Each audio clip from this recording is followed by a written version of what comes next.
শুরু হতে চলেছে নাটক ভক্ত প্রহ্লাদ, পরিচালনায় অঞ্জন মল্লিক। বৈকুণ্ঠের পাশে দাঁড়িয়ে দুজন দ্বার রক্ষী, নাম জয় ও বিজয়। তারা প্রভু বিষ্ণুর দ্বার রক্ষী। ভিতরে ক্ষীরোদ সাগরে শয়নরত স্বয়ং বিষ্ণু ভগবান। সামনে আবির্ভাব হবেন চতুর্কুমার।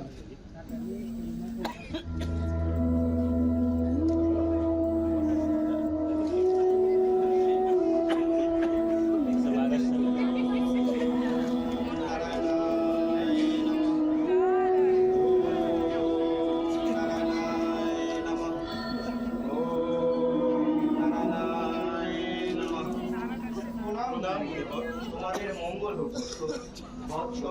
আমি অনেক দূর থেকে এসেছি এই জগতের পালন কর্তা শ্রী ভগবান বিষ্ণুর সাথে। দয়া করে আমার বৈকুণ্ঠে প্রবেশ করতে দাও।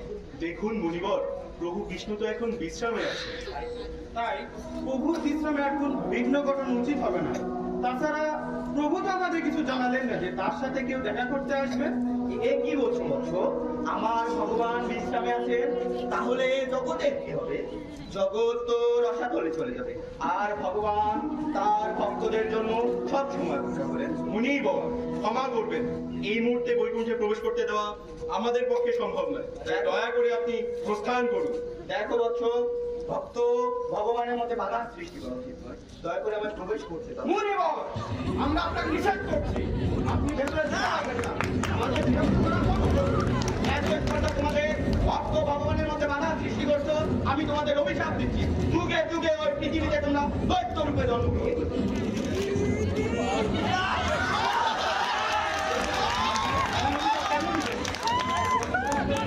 প্রভু বিষ্ণুর সেবা না করতে পারলে আমরা তো বাঁচতে পারবো না। দয়া করে এই অভিশাপ ফিরিয়ে দিন। দয়া করুন মুনিবর, দয়া করুন, দয়া করুন।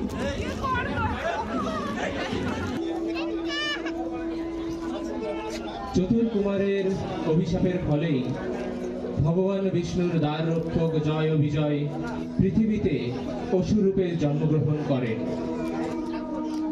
প্রথম জীবনে সত্যযুগে তারা হিরণ্যাক্ষ ও হিরণ্যকশিপু রূপে ভাতৃদ্বয় রূপে জন্মগ্রহণ করেন এবং পরবর্তী জন্মে তারা রাবণ এবং জন্মগ্রহণ করেন। আর সেই ভাতৃহত্যার প্রতিশোধের আগুনে জ্বলছে রাজা হিরণ্যকশিপু।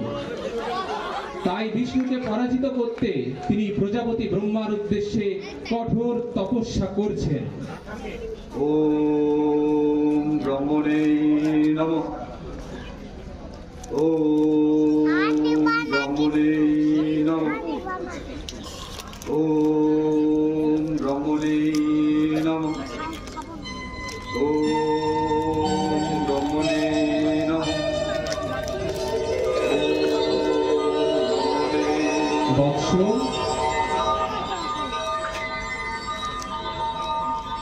প্রণাম প্রণাম পিতামহ ব্রহ্মা।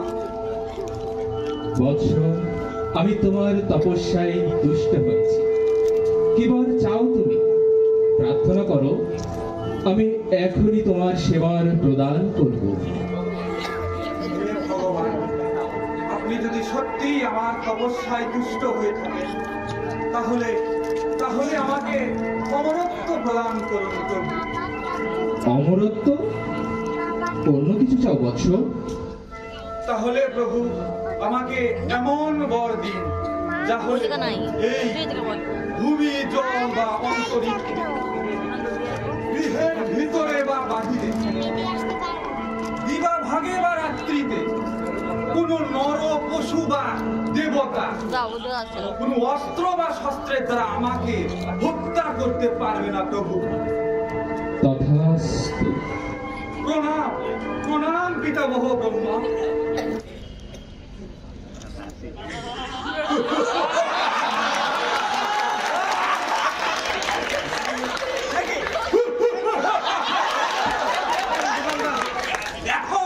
এখন আমি এই ত্রিভুবনের কোন শক্তি আমাকে পরাজিত করতে পারবে না। এখন দেখবো ওই কপট বিষ্ণু কি করে আমাকে হত্যা করে। এখন আমি আমার ভাতৃ হত্যার প্রতিশোধ নেব। এই স্বর্গ মর্ত পাতাল শাসন করব আমি। এই ত্রিভুবনের ভগবান হব আমি, ভগবান হিরণ্যকশিপু।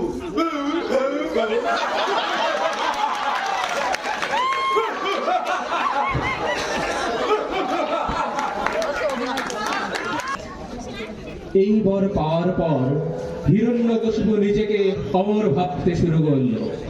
বর পেয়ে সে চরম বিষ্ণু বিদ্বেষী হয়ে ওঠে। নিজের রাজ্যে ভগবান বিষ্ণুর আরাধনা বন্ধ করলো।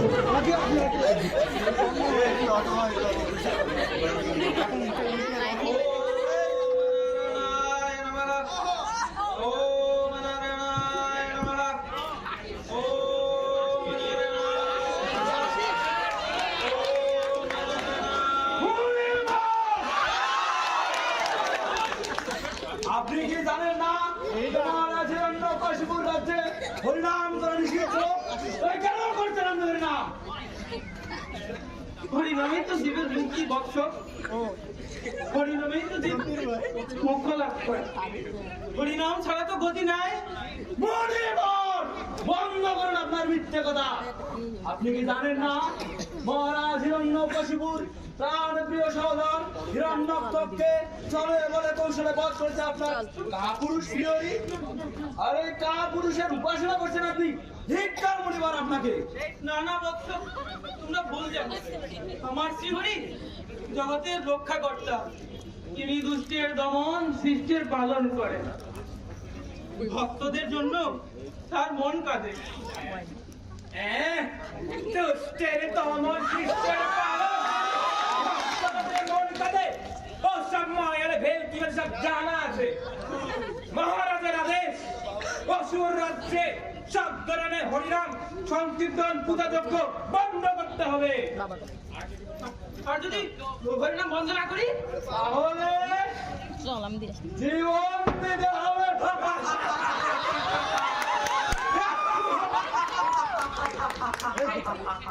রাজ্যবাসীরা সবাই শুনে রাখুন, মহারাজ হিরণ্যকশিপুর রাজ্যে কোন হরিনাম যজ্ঞ পূজা চলবে না। আর তা সত্ত্বেও যারা হরিনাম করবে তাদেরকে চুলে চালানো হবে।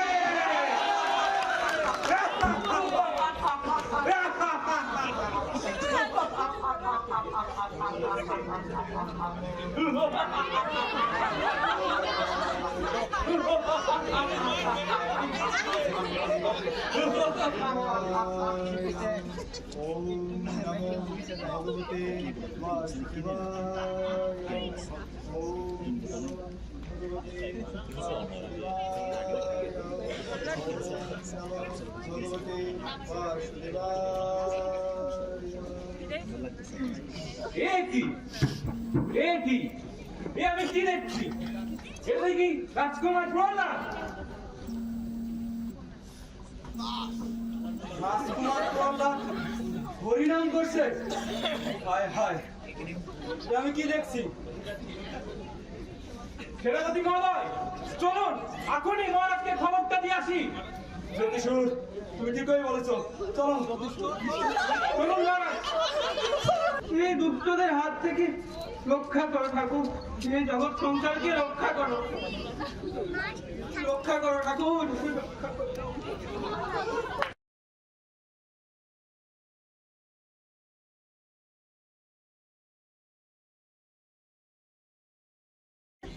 মহারাজের জয় হোক, জয় হোক মহারাজের। মহারাজের জয় হোক, জয় হোক মহারাজের। মহারাজের জয় হোক। জয় হোক মহারাজের। প্রণাম মহারাজ। সেনাপতি, আমার রাজ্যের কি খবর নিয়ে এসেছো বলো। মহারাজ, সুসংবাদ হলো রাজ্যে আমরা হরিনাম বন্ধ করে দিয়েছি।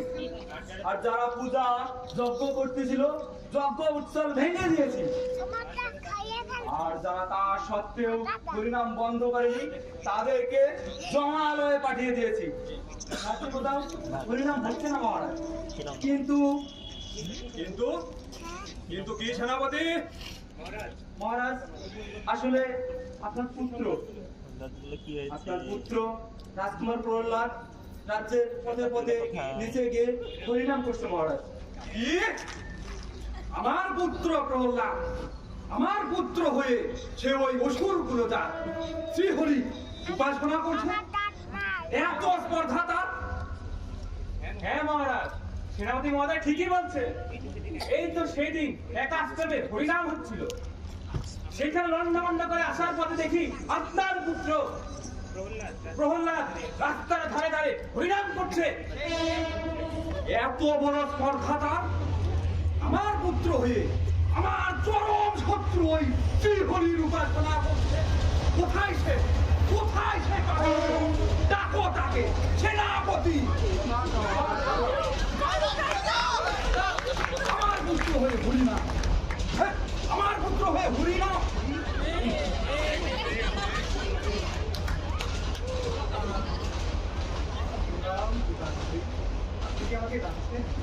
দেখি শুনছি পুত্র, তুমি আমার পুত্র হয়ে আমার পরম শত্রু ওই অপর বিষ্ণুর উপাসনা করছো। হ্যাঁ পিতাশ্রী, কিন্তু ভগবান বিষ্ণু তো কারো শত্রু নন পিতাশ্রী। তিনি হচ্ছেন সকলের পরম বন্ধু। তার তপস্যার মাধ্যমে যে মুক্তি লাভ করে, আর আপনি যদি তার শরণাপন্ন হন তবে তিনি রক্ষা করবেন আপনাকে। কারণ কারণ তিনি যে স্বয়ং রক্ষা কর্তা পিতাশ্রী। চুপ করো পুত্র, ওই কপট হরিকারু রক্ষাকর্তা হতে পারে না। সে আমার প্রাণপ্রিয় সহোদর হিরণ্যাক্ষকে ছলে বলে কৌশলে হত্যা করেছে। আমি কখনো তাকে ক্ষমা করব না। পিতাশ্রী এমনটা বলবেন না। আপনি যদি ভগবান বিষ্ণু শরণাপন্ন হন তবে তিনিই আপনাকে রক্ষা করবেন। পিতাশ্রী শান্ত হন আপনি। চুপ করো পুত্র, আর একবার আমার ওই কপট হরির নাম মুখে আনলে আমি তোমাকে হত্যা করব।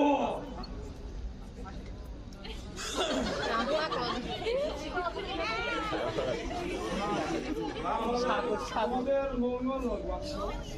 হিরণ্যকশিপু নিজ পুত্রের প্রতি এতটা পতিত হবেন না। আমি প্রহ্লাদকে অবশ্যই বুঝিয়ে বলবো সে হরিনাম বন্ধ করবে। শোনো প্রহ্লাদ, পিতৃ আজ্ঞা পালন করাই তোমার ধর্ম। তুমি অসুর কুলে জন্মগ্রহণ করে সেই অসুরের চিরশত্রু শ্রীহরির তপস্যা করছো, একই কথা। গুরুদেব, আমার প্রণাম গ্রহণ করুন। গুরুদেব, ভগবান বিষ্ণু হচ্ছেন এই জগতের পালন কর্তা। তিনি জগতের পিতা। তিনি রয়েছেন এই ব্রহ্মাণ্ডের প্রতিটি লোমকূপে। তার তপস্যার মাধ্যমে জীব সকল দুঃখ থেকে মুক্তি লাভ করে। ধূর্ত, তুমি তিনের সমান হয়ে বটবৃক্ষের ন্যায় আচরণ করছো। তুমি অবশ্যই মনে রাখবে, পিতার শত্রু তোমার শত্রু। অসুর কুলের চরম শত্রু শ্রীহরির তপস্যা করা চলবে না। গুরুদেব, আমাকে ক্ষমা করবেন। আমি শ্রীহরি নাম বন্ধ করতে পারবো না, কারণ শ্রীহরি নাম আমার হৃদয়ের সঙ্গে যুক্ত। প্রহ্লাদ! শুনলে? আপনি এক্ষুনি ওকে নিয়ে আমার সামনে থেকে চলে যান, না হলে আমি এখনই নিজ হাতে একে হত্যা করব।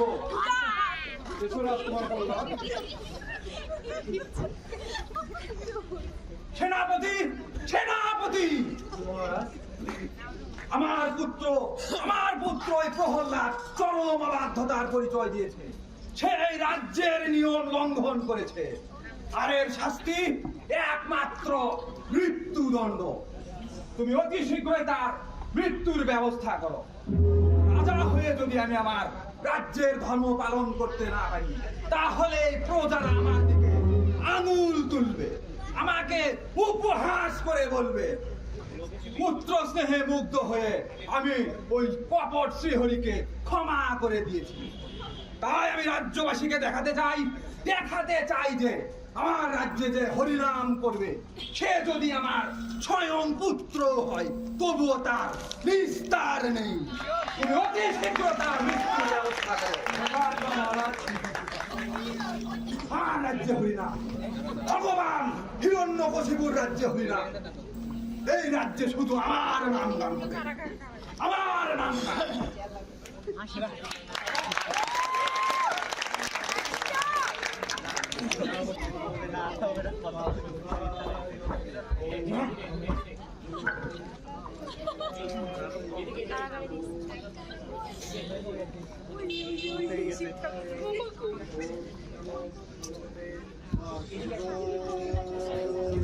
সেনাপতি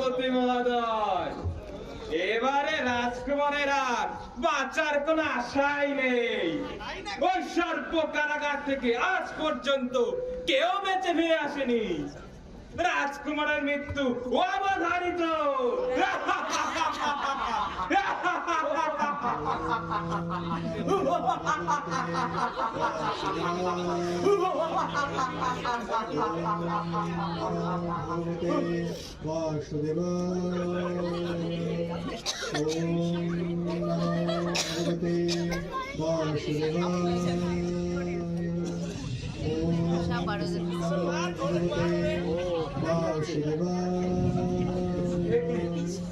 সর্প কারাগারেও রাজকুমারের মৃত্যু হলো না? এ কেমন মায়া, এ কেমন খেলা? সেনাপতি মহোদয়, মহারাজ যদি এভাবে সুরে চড়াবে। জ্যোতিষুর, তুমি ঠিকই বলেছো। রাজকুমারের মৃত্যুর অন্য কোনো উপায় খুঁজে বের করো জ্যোতিষুর, যত শীঘ্রই সম্ভব খুঁজে বের করো। আপনি ঠিকই বলেছেন সেনাপতি মহোদয়। চলো চলো চলো চলুন সেনাপতি মহোদয়, চলুন চলুন। নমো ভগবতে বাসুদেবায়। ওম নমো ভগবতে বাসুদেবায়। ওম নমো ভগবতে বাসুদেবায়। এই সেনাপতি মহোদয়, দেখুন এই পাষণ্ড এখনো হরিনাম করে যাচ্ছে, আর এদিকে আমার তো মুখ ধরপড় ধরপড় করছে। কতই তো চেষ্টা করলাম, কিন্তু কোনোভাবেই রাজকুমারকে হত্যা করা যাচ্ছে না। রাজকুমারকে বিষাক্ত সর্পের কারাগারে দিলাম, পাহাড় থেকে ফেলে দিলাম, জ্বলন্ত অগ্নিতে নিক্ষেপ করলাম, কিন্তু কিছুতেই রাজকুমারের মৃত্যু হলো না। তাহলে সেনাপতি মহোদয়, চলুন একটি শেষ চেষ্টা করে দেখি। জ্যোতিষুর, তুমি রাজকুমারের মৃত্যুর যত সম্ভব শীঘ্র ব্যবস্থা করো জ্যোতিষুর। যথা আজ্ঞা সেনাপতি মহোদয়।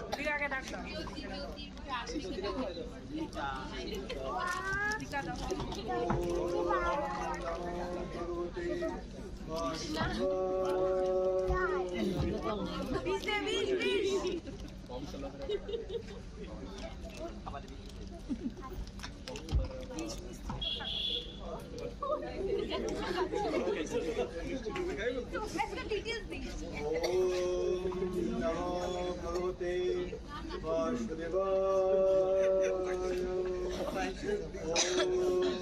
নমো ভগবতে। হায় হায়, আমি কি দেখছি? এত কিছুর পরেও রাজকুমার প্রহ্লাদের মৃত্যু হচ্ছে না কেন? শ্রীহরির কেমন মায়া! সেনাপতি মহোদয়, এবার আমাদের মৃত্যুদণ্ড নিশ্চিত।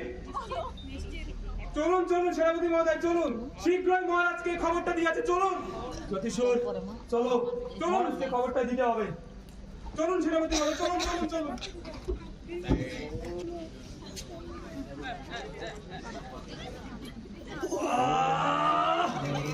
সর্বত্র ওই হরি হরি আর ওই হরি। আমার কর্ণে শ্রীহরি, দর্শনে শ্রীহরি, এখন দেখছি আমার হৃদয়ের মধ্যেও ওই কপট শ্রীহরি। এর সবকিছুর মূলে রয়েছে আমার ওই কুলাঙ্গার পুত্র প্রহ্লাদ। তাকে কোনোভাবেই হত্যা করা যাচ্ছে না। কোথায় সেই প্রহ্লাদ? কোথায় সেই পাষণ্ড সেনাপতি?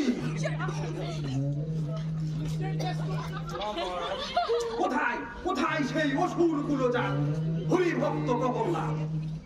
মহারাজ, রাজকুমার প্রহ্লাদ অন্ধকারাগারের প্রকোষ্ঠে প্রতিনিয়ত হরিনাম করছে। এই যে দেখুন মহারাজ, এখান থেকেও শোনা যাচ্ছে মহারাজ।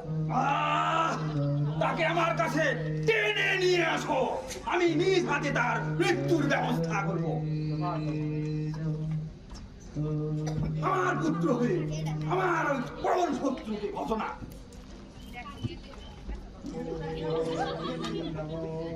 ভগবতে বাসুদেবায়। চুপ কর পাষণ্ড, বন্ধ কর তোর ওই হরিনাম। তোর হরিনাম শুনে আমার সমস্ত অঙ্গ কম্পিত হচ্ছে। পিতাশ্রী, শান্ত হন। মন থেকে আপনার যে শ্রীহরির প্রতি যে ক্রোধ, তাকে নিবারণ করুন। আর আপনি যদি শ্রীহরিকে একবার স্মরণ করুন, তাহলে দেখবেন আপনার সকল ক্রোধ নিবারণ হয়ে যাবে পিতাশ্রী। বন্ধ কর তোর ওই প্রলাপ। না হলে এখনই তোকে আমি এই অস্ত্র দিয়ে নিজ হাতে হত্যা করব। দেখি দেখি তোর ওই হরি কি করে তোকে রক্ষা করে। পিতাশ্রী, আমার প্রভু আমাকে সবসময় রক্ষা করবেন, কারণ তিনি যে সর্বত্রই বিরাজমান। তিনি যে স্বয়ং এখানে উপস্থিত আছেন পিতাশ্রী। কি এখানে আছে? কোথায় কোথায় সে? কোথায়? তাহলে আমার সামনে আসছে না কেন? সে কি আমাকে ভয় পায়? আপনি যদি মন থেকে আপনার সকল অহংকার দূর করে একবার যদি শ্রীহরিকে স্মরণ করুন, তাহলেই দেখবেন আপনি শ্রীহরিকে দর্শন করতে পারেন পিতাশ্রী। কি তিনি এই এখানে সর্বত্র আছে? হ্যাঁ পিতাশ্রী। তাহলে আমি দেখতে পাচ্ছি না কেন? এই স্তম্ভের মধ্যে তোর পরপর ধরি আছে। হ্যাঁ পিতাশ্রী, এই স্তম্ভের মধ্যেও আমার প্রভু রয়েছে। এই স্তম্ভের মধ্যে তোর ধরি আছে।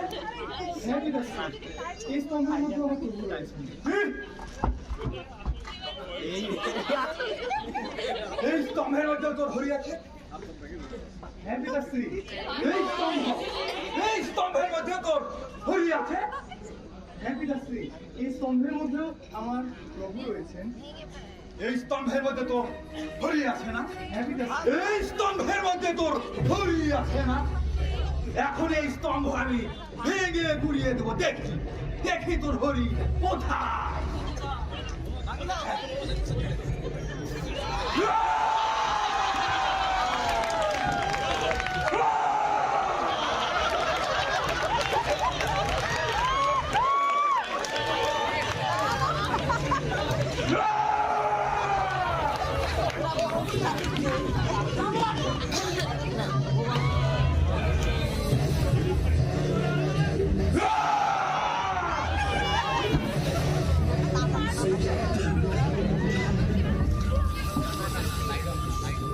সাদা লাইটটা টপ করে দাও, সাদা লাইট টপ করে দাও।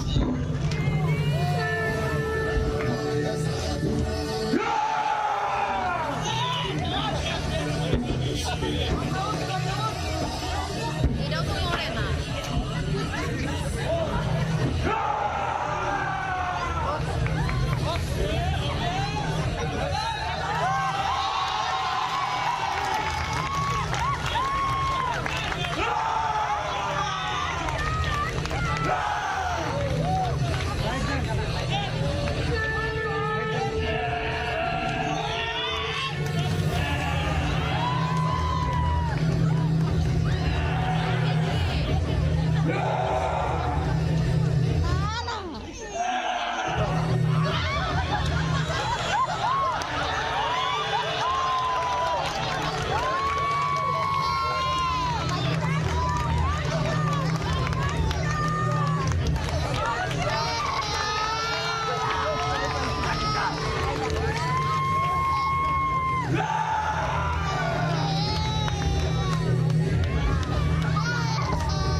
তোলা। যদি কোনো ভুল ত্রুটি থাকে আপনারা ক্ষমা সুন্দর দৃষ্টিতে দেখবেন। আশা করি আমাদের এই যে পরিবেশনা এটা আপনাদের সবার ভালো লেগেছে। এইখানে যারা ছিল সবাই অনেক কষ্ট করেছে, বিভিন্ন তারা এই আমাদের পূজা কমিটির বিভিন্ন জায়গায় তারা দায়িত্ব পালন করেছে, তার সাথে সাথে কিন্তু তারা এই নাটকের রিহার্সেলও করেছে। তো তাদের জন্য সবাই একটু জোরে হাততালি দিয়ে বলছি। ধন্যবাদ সবাইকে, নমস্কার। আচ্ছা, এবার এই পর্যায়ে আমি সবাইকে একটু অনুরোধ করব যে এখানে যারা আছে এদের সবাইকে একটু নিজের পরিচয়টা দেওয়ার জন্য, নাম, হল এবং ফ্যাকাল্টি। আমি দিবাকর দাস, হল ইশাকা হল, আর faculty of veterinary science level 3। নমস্কার, আমি জ্যোতির্ময় Kumar Biswas, faculty of veterinary science, হল সুন্দর হল, আর আমি লেভেল 2 তে আছি। নমস্কার, আমি ক্লিন্টন রায় অন্তর, এগ্রিকালচার ফ্যাকাল্টিতে ফজলুল হল লেভেল 2 তে। নমস্কার, আমি শিপুন কুমার পাল, আমি হচ্ছে লেভেল 3 সেমিস্টার 2 বঙ্গবন্ধু শেখ মুজিব হল, আর আমি হচ্ছে agriculture engineering and technology food engineering.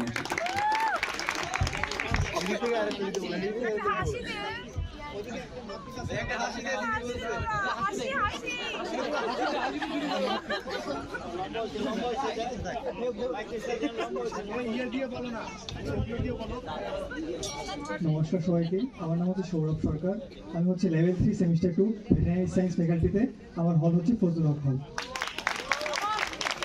নমস্কার, আমি সাথজিৎ শাহ পারিজাত, আমার হল হচ্ছে শহীদ নাজমুল হাসান হল, এবং আমি ভেটেরিনারি সায়েন্সে নেব। নমস্কার, আমি সাগর কুমার রাজবংশী, পশুপালন অনুষদ লেভেল 3 সেমিস্টার 2 বঙ্গবন্ধু শেখ মুজিব হল। নমস্কার সবাইকে, আমি তুষার দে, ফ্যাকাল্টি অফ এগ্রিকালচার, আমি আছি বঙ্গবন্ধু শেখ মুজিব হলে। ধন্যবাদ সবাইকে। নমস্কার সবাইকে, আমি আশিস কুমার রায়, লেভেল 3 সেমিস্টার 2 ভূষণ শহীদ দেব। নমস্কার সবাইকে, আমি Tanmoy Kumar Chakraborty, faculty of agriculture, level 3 semester 2 Shahjalal hall. ধন্যবাদ স্যার। এবং আমি Anjan Mallik, level 4 semester 2 faculty of agriculture, থাকি শাহজালাল হলে। নমস্কার সবাইকে।